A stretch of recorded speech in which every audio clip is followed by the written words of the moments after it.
So you clicked on this video hoping to gain some insight about how traffic is driven on YouTube. Perhaps you want some of that traffic to come to your own channel.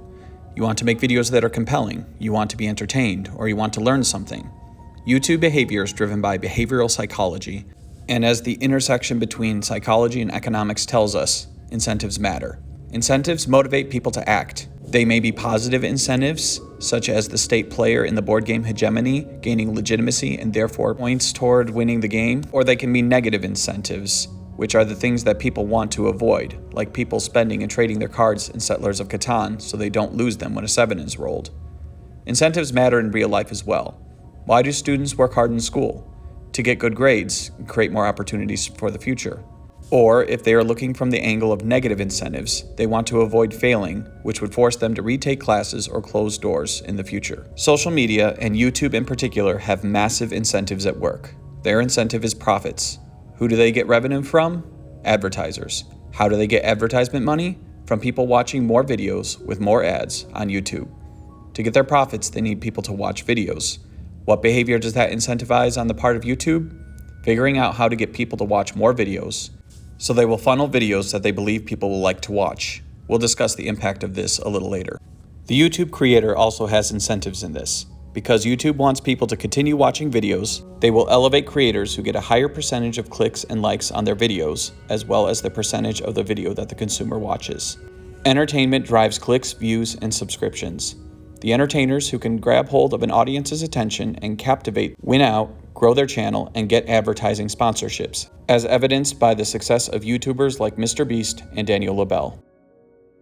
Where does that put the other YouTube creators? Again, incentives matter. For a YouTube channel that is aiming to be monetized, YouTube requires 1,000 subscribers and either 4,000 hours of public video watch time in a year or 10 million shorts views in a 3-month time period.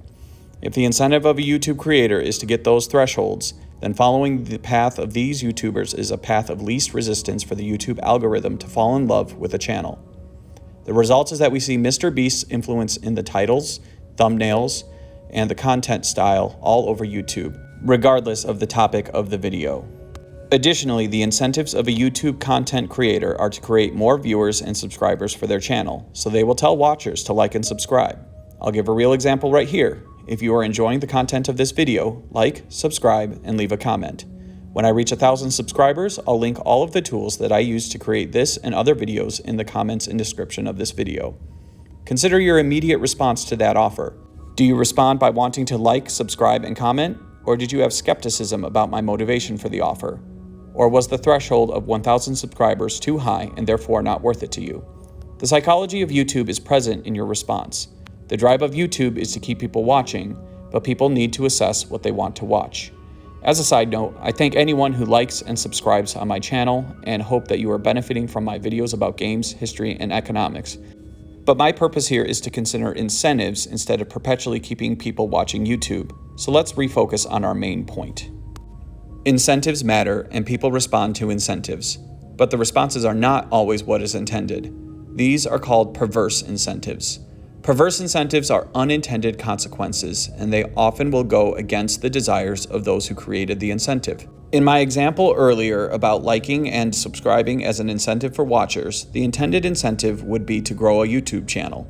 What might end up happening, though, is that a watcher likes, subscribes, and comments only to unsubscribe after getting the incentive. The goal of the video creator was not accomplished. What about other real-life historical examples? Great Britain imposed a window tax in 1696. The intent was to charge a higher tax to people who made more money and therefore had larger houses and more windows.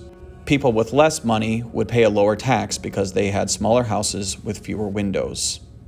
The perverse incentive was that builders responded by building fewer windows into their building.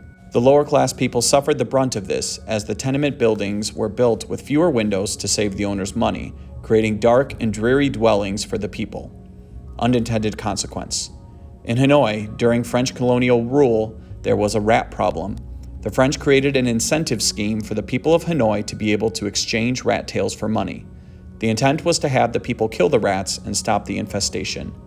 Instead, the result was that people bred rats, which turned into a big business for the people who did the breeding, but cost the French a lot of money and did not resolve the rat problem.